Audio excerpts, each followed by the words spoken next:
So the Galaxy Fold is back. They went back into the development process. They aimed to fix some things that people had problems with on the previous version. They attacked the issue with the hinge, with the little gap that was in there. And then most importantly, with that element on top of the screen, some people tried to peel it off. The argument was that there was a little gap that encouraged people to attempt to peel it off. Well, Samsung, they took that same screen element. It was never just a screen protector. It was obviously far more important, and tucked it underneath the bezel. This model in front of me is not local. The product did not launch in Canada and will not launch in Canada. So this one actually came from Korea. It is of Korean origin. It's also a 512 gigabyte version of the device, so a relatively high-end version of the device.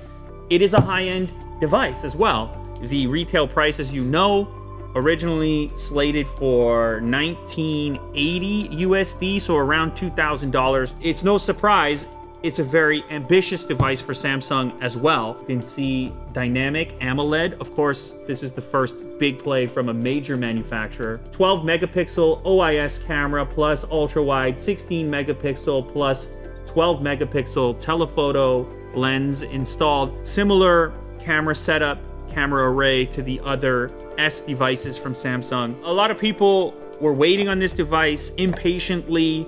I received comments personally, when is the Galaxy Fold gonna come out? I made a couple of update videos. It still wasn't there.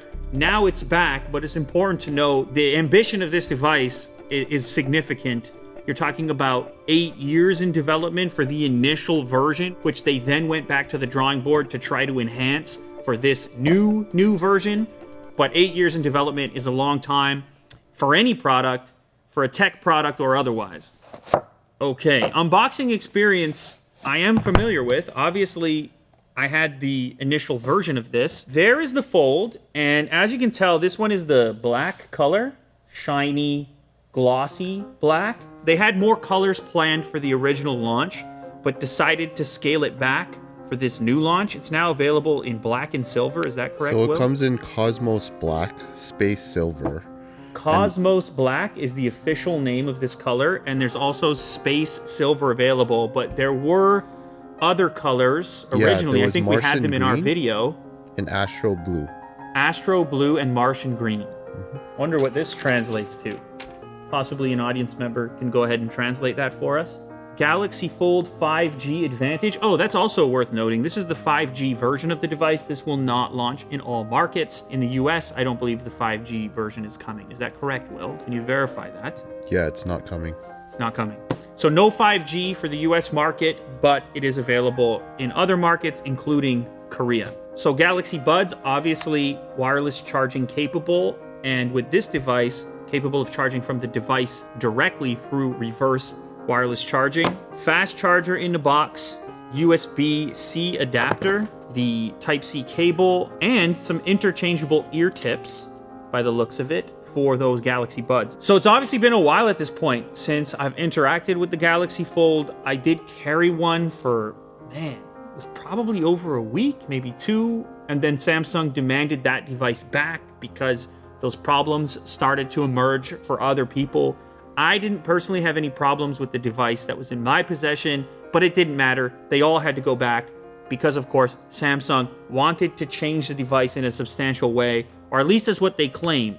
So these are the changes worth noting. So in this section here, you have this T-shaped piece right in the center there, which aims to cover up the gap that existed on the previous version. So the aim of this T-shaped component is to sort of pin down, and I'll show you here, lessen the overall gap available for those particles. The other issue that plagued the original device was in relationship to this screen material, the user-facing surface of the screen. Now, the way these OLEDs operate in order to be flexible is that they're a little bit softer than what you'd get out of a glass display, Gorilla Glass or something like that. But the original version of this external piece on the display did not extend beyond this frame right here, this bezel. And Samsung and others believed that that was the reason